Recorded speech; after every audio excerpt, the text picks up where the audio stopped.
Brothers and sisters, hindi ba parang ganon yung ating mga takot?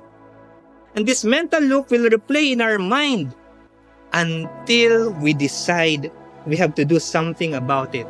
So yung fear na tinatawag natin, no? The forget everything and run. Finally, we decide that we face it. Anong nangyayari? Face everything and rise. In the past, brothers and sisters, maybe you have heard, no? Do it afraid.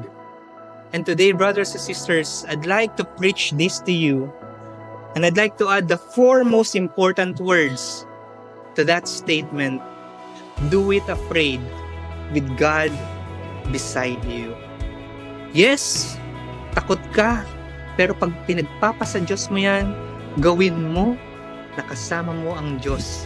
Andyan siya sa tabi mo. Kaya, tapikin mo ulit yung nasa tabi mo.